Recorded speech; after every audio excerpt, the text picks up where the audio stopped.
façam o tal do triplo C. Curta, comenta, porque a integração do chat ajuda muito, e compartilhe.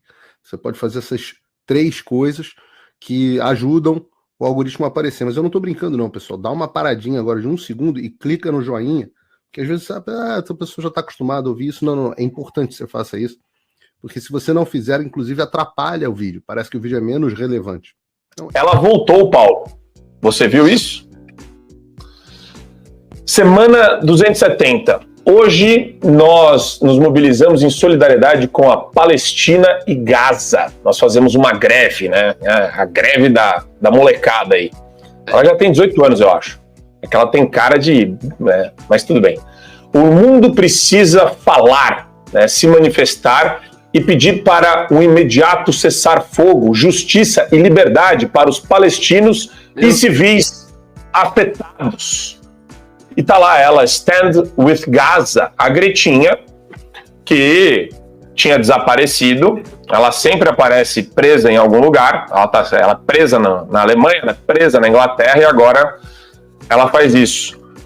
Agora é hora de fazer uma limpeza, né, Paulo, das suas redes sociais, círculos de amizade, influenciadores que promovem o ódio disfarçado de pacifismo. É sempre um mistério por que a Greta é tão relevante assim, né? Por que a gente dá atenção ao debate da Greta. Você falou sobre essa questão de haver repercussão para as pessoas que estão defendendo o Hamas, e isso tem acontecido muito fortemente aqui nos Estados Unidos, tá? Você, por exemplo, teve um grupo de alunos de Harvard que fez uma carta atacando Israel, né? Muito parecida com o posicionamento do PT, muito parecida com os posicionamentos da esquerda por aí. E isso teve um resultado horroroso. Vários CEOs de empresa se manifestaram dizendo que não vão contratar pessoas que são partes destes grupos de apoio pró-Palestina. Então as pessoas foram meio que colocadas numa lista negra. Você teve aqui dentro dos Estados Unidos gente que acabou sendo forçada a deixar o governo Biden.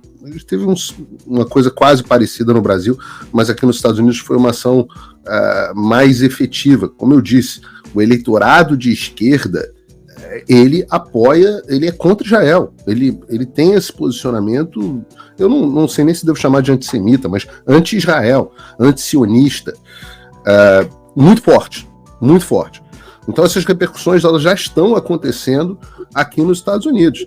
Não é uma coisa inédita que não esteja acontecendo. Mas como o Adriles falou, se você for punir todos aqueles que estão tendo esse tipo de comportamento, no Brasil você não vai ter emissora de TV. Veja, o caso simbólico dessa semana, eu não vi se vocês tiveram oportunidade de abordar em detalhes aqui, imagino que sim, mas foi o caso da fake news do hospital que teria sido bombardeado por Israel. O hospital era um estacionamento, o ataque tinha sido feito por um míssil de um grupo terrorista de Gaza, talvez não o Hamas, mas um parceiro do Hamas, e as 500 pessoas que morreram parece que foram 50. Só que no meio tempo, nesse processo, todos os veículos, o Lula repetiu essa bobagem, né? Todos os veículos de imprensa repetiram essa bobagem e repetiram sem parar a fake news. Quando Israel veio e desmentiu, o assustador foi o posicionamento da imprensa em dizer não, Israel tem a sua versão e o Hamas tem a versão deles. Temos 2 versões sobre esse assunto, como se houvesse uma equivalência entre os dois. E a maior parte dos âncoras, eu vi isso um pouco na Globo News, um pouco que eu acabo sendo exposto à Globo News, eu vi a tendência da emissora era ficar com a versão do Hamas. Então, que estado de loucura, de dissonância cognitiva você tem que estar para você preferir acreditar na versão de um grupo terrorista que atacou 2.000 inocentes em Israel, mais, né? Matou quase 2.000 inocentes, atacou muito mais, porque teve muito mais gente ferida, do que você acreditar na versão do Estado de Israel. Aí depois veio imagem, áudio, inteligência da Casa Branca, etc., para finalmente... Aí, em vez... Eu não vi um meia-culpa coletivo acontecendo na imprensa brasileira. As pessoas falarem, olha, nós realmente aqui cometemos um erro, uma injustiça. Nós realmente aqui cometemos um erro e uma injustiça. Olha, desculpem, pedimos desculpas à audiência. Não aconteceu esse meia-culpa coletivo, não. Pelo contrário, as pessoas param de falar. Como se não tivessem passado uma das maiores... É porque o jornalismo tem passado vexame há muito tempo. Né? A frase do jornalismo profissional morreu. Eu falei isso para Thaís Oyama, acho que em 2020, no nosso saudoso 3 em 1 Marco.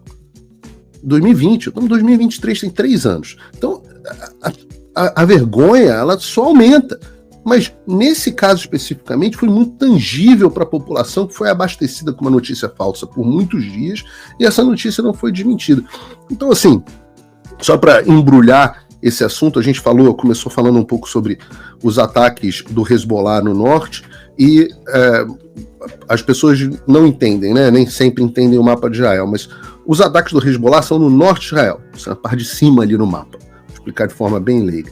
O Hezbollah, que é um partido político / organização terrorista no Líbano, é mesmo um partido político / organização terrorista. Eles ocupam ali um percentual de cadeiras, inclusive no parlamento do Líbano, fazem parte oficialmente, integram o governo, não é uma invenção.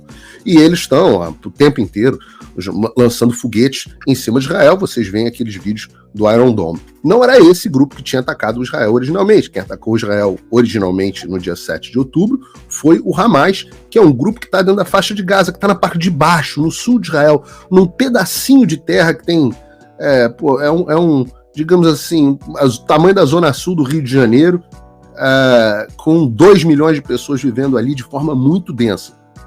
Então este foi o primeiro grupo, o Hamas, que é o grupo que controla politicamente, militarmente, de todas as formas, a área de Gaza, atacou Israel. Então agora você tem um problema no norte e um problema no sul. Os dois grupos apoiados pelo Irã. O Hezbollah, mais diretamente apoiado pelo Irã. O Hezbollah é um grupo que surge baseado nos ideais da revolução do Irã, do Ayatollah Khomeini, um grupo também xiita, da mesma forma que o Irã. O Hamas é muito mais uma ferramenta útil, um proxy para o Irã, porque é um grupo sunita, e de fato há um conflito entre sunitas e xiitas dentro do Islã. Então, nesse momento, qual é a grande preocupação de Israel? Israel já anunciou que vai fazer uma ofensiva militar terrestre, ocupando, pelo menos por um tempo, Gaza. É um problema danado, porque ninguém quer ocupar Gaza. Israel já controlou Gaza e devolveu Gaza e falou, não quero nada com esse troço. Vocês que lidem com esse problema. É um lugar de pobreza extrema. 50% dessas 2 milhões de pessoas são desempregadas. É um lugar que não produz sua própria água, não produz sua própria comida, não produz sua própria energia, não produz nada. E Israel é que mantém o fluxo dessas coisas e o mundo através de ajuda humanitária para Gaza. Que obviamente boa parte vai parar na mão das organizações terroristas. Então você tem um problema gravíssimo que vamos ter que ocupar para entrar casa a casa e eliminar as pessoas do Hamas. Tá bom, e depois? O que você faz? E o medo é que enquanto isso haja um aumento de ofensiva do Hezbollah no norte. Como é que seria esse aumento de ofensiva? Não seria uma ofensiva militar tradicional. O Hezbollah não tem um exército regular, que seja significativo, mas através de possíveis infiltrações de fronteira e incursões terroristas. E por isso que Israel começou a digamos assim, garantir uma segurança maior da região, inclusive com o pedido de remoção de pessoas que estão por ali. Quem mora na região, e eu conheço algumas pessoas que moram na região, dizem que realmente é um lugar difícil de você morar. Os prédios, eles são construídos com colunas. Olha que interessante, os prédios têm uma coluna dentro de um dos quartos, que é o quarto seguro, todo reforçado de concreto para resistir a ataques a mísseis. Eu estava vendo uma amiga de um amigo essa semana, mostrando o vídeo da casa dela para ele, e o quarto da filha é o quarto onde as janelas são protegidas à prova de bala, ou a coluna de concreto, e no caso de ataque vai toda a família ali para dentro. Então é uma situação bastante difícil. Agora, o spoiler para as pessoas, isso ainda não, pelo menos não será a Terceira Guerra Mundial, você não tem nenhuma possibilidade nesse momento dos Estados Unidos entrarem militarmente no conflito. A China não tem nem capacidade de participar do conflito, a China não tem capacidade de projeção de poder para fora da sua zona direta de influência. A Rússia, obviamente, todos eles agem por debaixo dos panos, né, armando dinheiro, etc. A China vem financiando o Irã já há bastante tempo, mas a Rússia também não tem capacidade de projeção de poder diretamente para aquela região.